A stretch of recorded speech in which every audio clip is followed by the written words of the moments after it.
eyebrows raised. Will's eyes were haunted, and he was slow to respond when addressed. I'll check with the UN reps who are awake, but my feeling is no. There's no reason to. With them in stasis, existing supplies will stretch farther, and we can drop off our waking population in the best locations. How long will they be in stasis? Neil asked. You mean before you leave, I presume? Bill answered. With all the debris from the battle, plus what you brought in the Bellerophon, Will no longer has a shortage of raw material to worry about, and all the autofactories that have been constructed for the defense effort can now be turned to producing nothing but stasis pods. We can produce the last 6 million in less than a year. Well, hell, I said. Let's do this. 72. Recovery. Bob. June 22:33. Delta Eridni. It had been a hard month. I'd occasionally tried to activate the village VR and observe, but couldn't stand it for more than a few moments at a time. I hadn't had much experience with death when I was alive. None of my close relatives had died, and the few distant cousins who passed away were little more than names on annual Christmas cards. Archimedes had been a friend, had been family. This would be what it was like to lose a parent or sibling. I wept a couple of times for what I must have put my parents and sisters through. The insult to the injury, though, was how little of a ripple it made in Camelot. Life went on. Even Buster and his family, after a day or two, went back to life as a routine. Archimedes had mattered. He'd made a huge difference to the lives of the people there, and I found it offensive somehow that he was so completely and so soon relegated to the past. In my more rational moments, I wondered what exactly I expected. Parades? A monument? A monument. Interesting idea. I'd long since taken a genetic sample from Archimedes, of course. The question of his DNA differences from the Deltan archetype was an ongoing topic of research. It took a few days to stabilize the sample using the techniques developed on Earth and, incidentally, used on my human brain. One more day, and the monolith on Eden's largest moon had an additional entry. I had a vague worry that I was going over the edge into some kind of obsession. Being an immortal, insane computer would be a very bad thing, with capital letters. Hoping to get some perspective, I pinged Marvin and received an invitation. I popped into his VR and looked around. Marvin was continuing his self-imposed task of replicating every environment in every book and movie we'd ever read or seen. It had become a contest between us, where I'd try to identify the scene with as few hints as possible. This one had me flummoxed, though. As near as I could tell, it was just a small town. I stood outside a small cafe, and I could see Marvin inside, grinning at me through the display window. I turned to survey the scene. Normal people doing normal things, normal businesses for the early 21st century, but horses and carriages instead of cars. I shrugged and walked into the cafe. I sat across from Marvin, and Jeeves placed a coffee in front of me. Jeeves is a waiter in a beanery now? I raised an eyebrow at him. Marvin grinned and shrugged. It's not relevant, in case you're wondering. I nodded and let a few milliseconds of silence pass. Then, leaning forward, I began to talk. Marvin, bless his cloned heart, listened without commenting, even when tears started to course down my cheeks. When I was done, I leaned back and wiped my face with a napkin. Geez, Bob, a friend that you've known for almost 70 years just died. What were you expecting? To just shrug and move on? This is life, dude. The sucky part, anyway. We're not alive. Yeah, we are. We're not biological anymore, but we're still alive. We make friends. We grieve. We apparently still fall in love. Let it happen. Mourn. And don't get all bent out of shape when other people don't mourn as deeply. They have their own lives. I sat back and nodded. Marvin was right, of course. But something about this still bugged me. Suddenly, I had it. You know, Marvin, we kid Howard about his lifestyle choices, but at least he's evolving. I think my problem is I stuck myself back into a rut first chance I got, and I've been there for 70 years, still trying to be human, still trying to deny reality. Marvin grinned at me. Say, you're pretty perceptive today. Nyuk, nyuk. Anyway, Archimedes' death provides a clean break, and the emotional jolt to take advantage of it. I'm a post-human computerized starship, and maybe it's about time I started acting like it. I finished my coffee and stood up. Thanks for the talk, Marv. I'll be in touch. By the way, the town? Nantucket, right? Sterling? Marvin grinned and nodded. We still couldn't fool one another. I walked slowly through Camelot. More of an amble, really. I had no particular destination or goal in mind. I'd modified Charlie the android, changing the fur pattern, head shape, and height. Robert was gone, and this nondescript Deltan wouldn't be around long enough to make friends or engage in more than casual conversation. I wanted to have one last opportunity to experience Archimedes' world, to feel the life that he'd lived. This was my goodbye to Eden. I spent time touching things, watching children at play, listening to the give and take of village life. I walked past Buster's tent, careful not to loiter, enjoying the sight, sound, and odor of family. And when I had had my fill, I walked out of the village for the last time. 73. Moot. Bill, January 2258, Bobnet. I gave the usual blat with the air horn and waited for the standard well wishes to die down. This was the largest moot we'd ever held by a considerable margin, even with about half of our bobs still just backups and half of the active ones still in cradles waiting for a ship to be built. I would have preferred to wait until everyone was active again, but a growing background of discontent in the Bobiverse had me worried. Best to get it out in the open. I looked at Thor, who seemed to be the de facto spokesman for what I was privately starting to think of as the dissidents. I didn't want to overstate it. It wasn't like we were going to start shooting at each other. After all, despite the differences of opinion, we were still all Bob at the core. Thor looked around, gauging the mood of the audience. Then he faced me. Bill, it's really simple. For the last 100+ years, we've been essentially in the service of the humans. We all remember the first meeting with you, Riker, Mario, Milo, and Bob. We all remember each person's decision to explore, settle, and so on.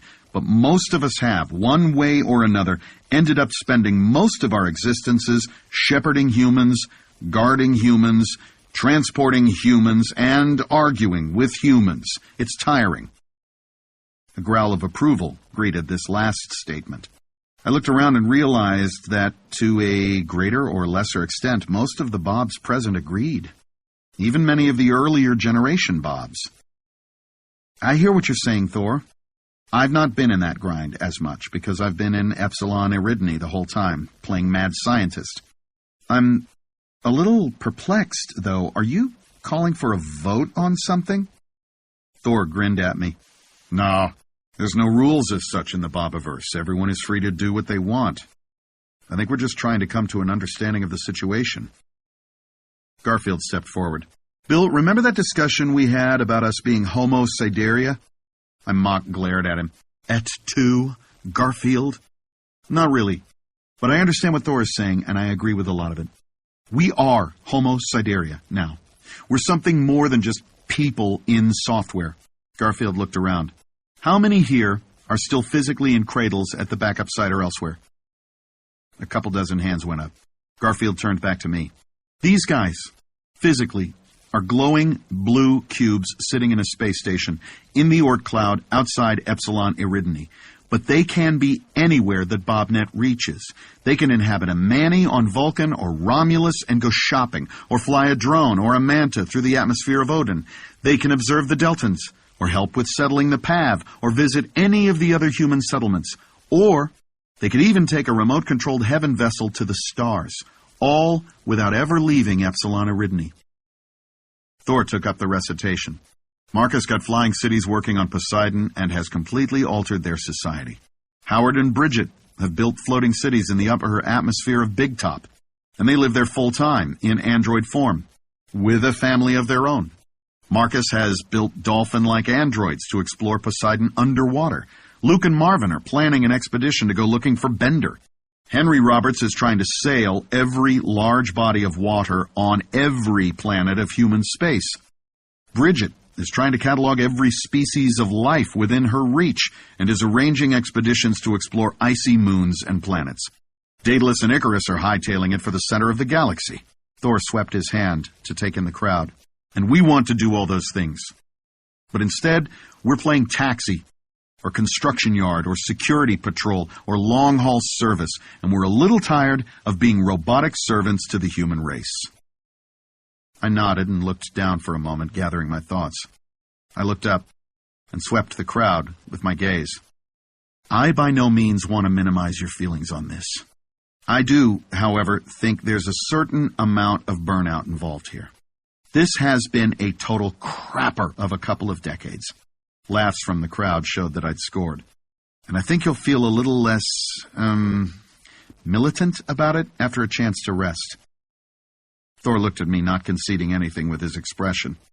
Maybe.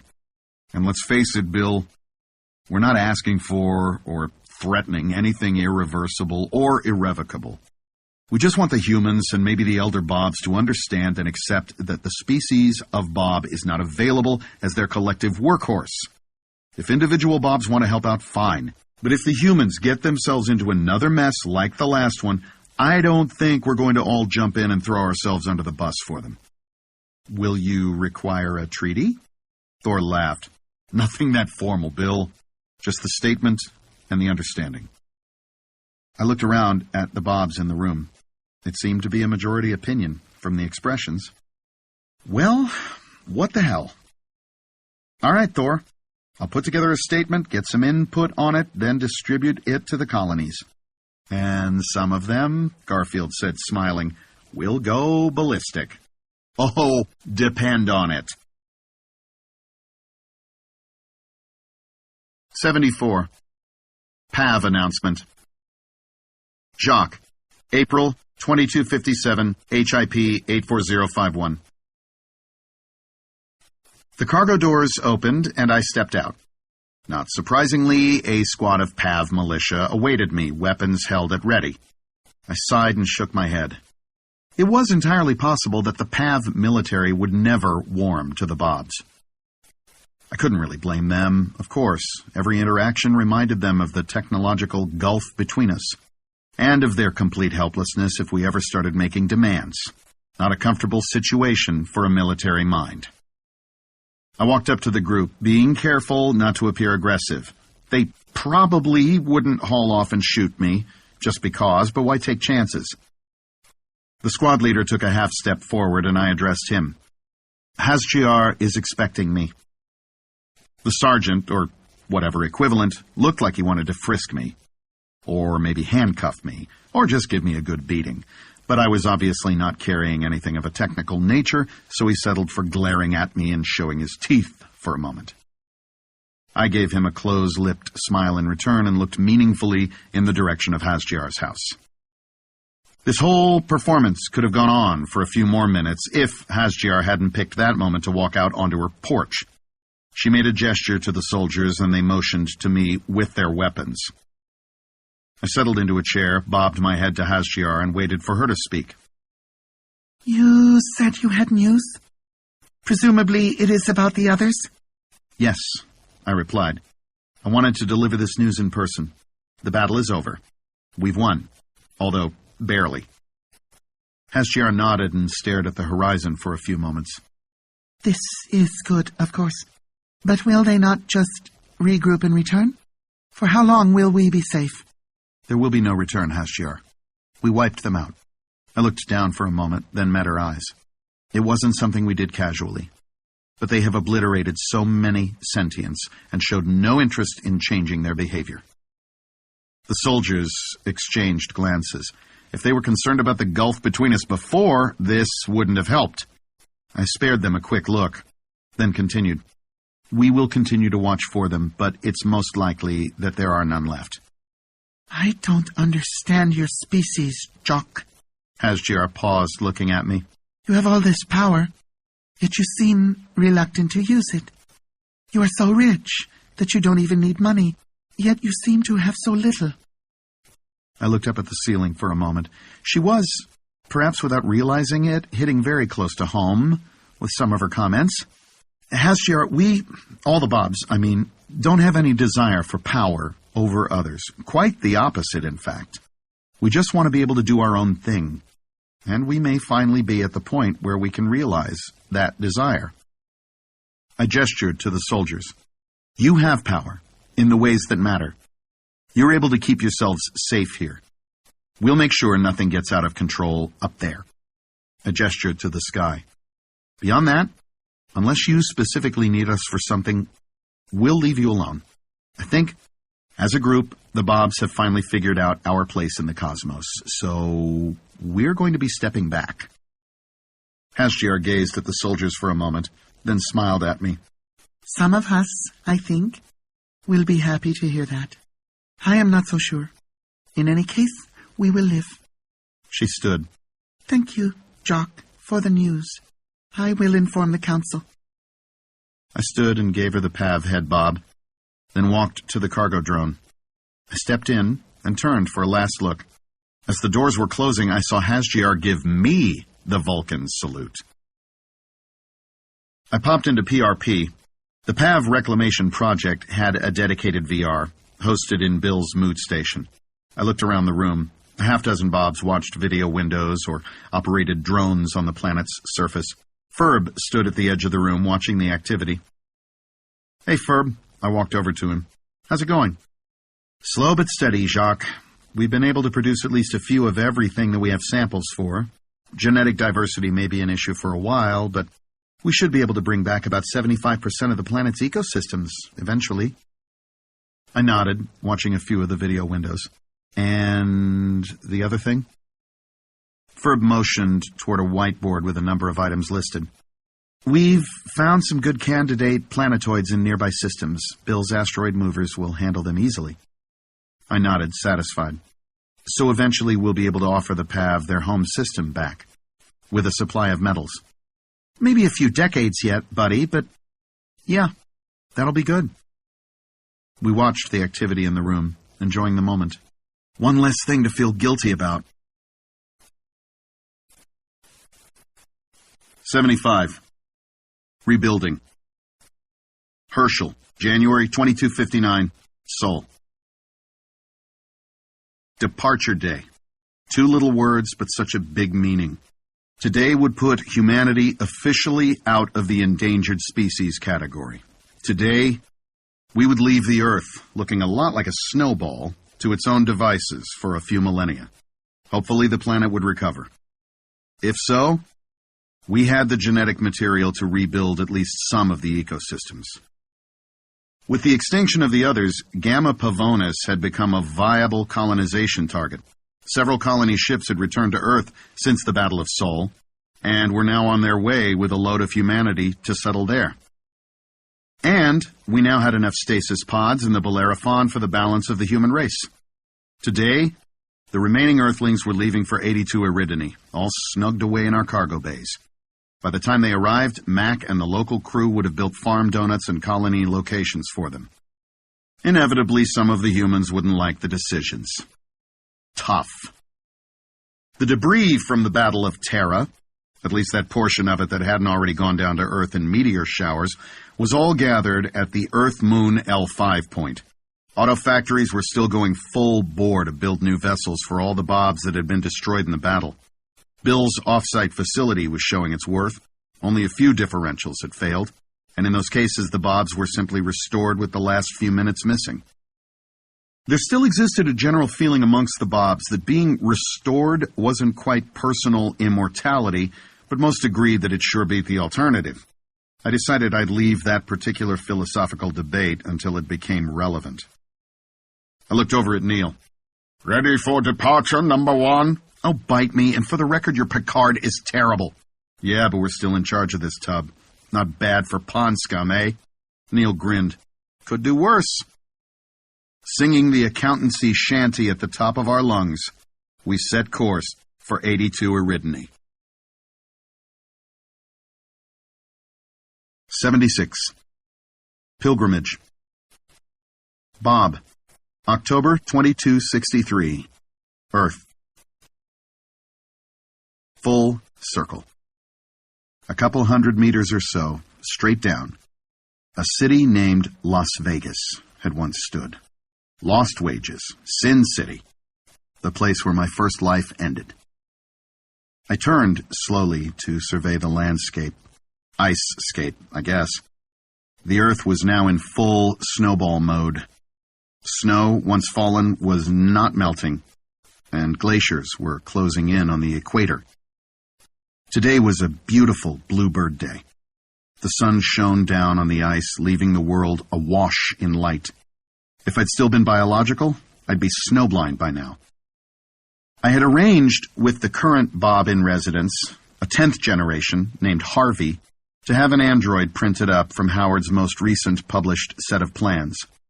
I could have done this visit remotely from Delta Eridani, or from anywhere in range of BobNet really, but I wanted to actually come to Earth, to make the pilgrimage physically as well as emotionally.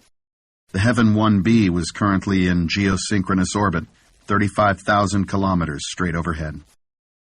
I raised my face into the breeze and closed my eyes. The air ruffled my hair and whistled thinly against my ears. Heads-up readings, visible even on the inside of my eyelids, indicated a balmy -30 Celsius, well within operating range for current android tech. The Earth was definitely done for, though. For a few millennia, anyway. There was some argument at Moots about whether we should set up space mirrors to reheat the planet, or just let things run their course. Bob's had been working the last couple of decades to make sure that every possible living thing was represented in the genetic banks. These days, we didn't even take samples. We simply grabbed a scan at the subatomic level. Bill had been busy in his mad science lab in Epsilon Eridani. It wasn't quite Star Trek-level replicator technology, but it was certainly getting damned close. Within a few more years, Bill expected to be able to rebuild plants and animals from nothing more than the scans. Pretty cool. I looked down once more in the direction of Las Vegas and thought back to that last day as a human being. I remembered the conversation with my mother and Andrea and felt a deep and abiding regret at not having had one last conversation with my father and with Elena. There was that last meal with my employees who, I now realized, were possibly my best friends on the planet at the time. Their lives were now less than a footnote in history, as gone, as utterly forgotten as any random individual from the Middle Ages. No longer even a ripple in time, except to the extent that I could keep their memories alive. I sighed to myself. It seemed sometimes that life was nothing more than the accumulation of emotional baggage, memories, regrets, and lost opportunities. I looked up as I detected the faint susurrus of an approaching craft. Odd, since I hadn't called my cargo drone to pick me up. I turned and watched as a drone came to rest on the ice, 50 feet away. There was a pause. Then the cargo doors opened and 2 androids walked out. I queried metadata. "Bill! Will!" Grinning, I hurried over to meet them halfway. "Hey, Bob. When Harvey told us what you were planning, we asked him to make a couple of extra. Are you guys in system?" Bill shook his head. "No, you're the one on the pilgrimage. I'm fine with doing this from Ragnarok." I nodded, then looked at Will. "On my way to 82 Eridani. I'm keeping the Tau down so I can stay on top of things." He grinned at me. "Once a control freak?" I laughed. "How are things going at 82 Eridani?" "Going great," Will replied. "They've got atmospheric pressure up to something reasonable on Valhalla. When the people on the Bellerophon arrive, they'll have 3 viable worlds to choose from. The colonies that are already there will complain about blow-ins, of course." Will turned and looked out across the ice fields. "Humanity is well distributed now. It's beginning to look like they'll probably survive their own stupidity after all." After a moment of comfortable silence, Bill asked, "So, What will you do now, Bob? I looked at my two friends, then looked up at the sky. Going out, I think. The new Bobs are right. We're Homo Sideria, and I'm tired of always finding myself committed to something. It's time to cut all ties. Just point the bow and turn on the drive. See what's out there. You'll keep in touch? Of course. I smiled at Bill. I'll stop and build stations, so I stay connected to BobNet. Someday, maybe the net will stretch from one end of the galaxy to the other. And we'll probably still be around. Will said, As you say, we've got forever. I nodded, then turned toward the cargo drone. You guys mind taking my android to storage? I'm going to travel light, I think. Bill nodded. No problem. We walked back to the drone and climbed in. I turned to my two oldest friends, shook their hands, and switched off. And 35,000 kilometers above, I turned on the surge drive and headed out to the stars. This has been an Audible Studios production of All These Worlds, Bobiverse Book 3. Written by Dennis E. Taylor. Performed by Ray Porter. Executive producers Steve Feldberg and Mike Charzik. Producer Neil Basic. Copyright 2017 by Dennis E. Taylor. Sound recording copyright 2017 by Audible Inc. Audible Studios is a division of Audible Inc.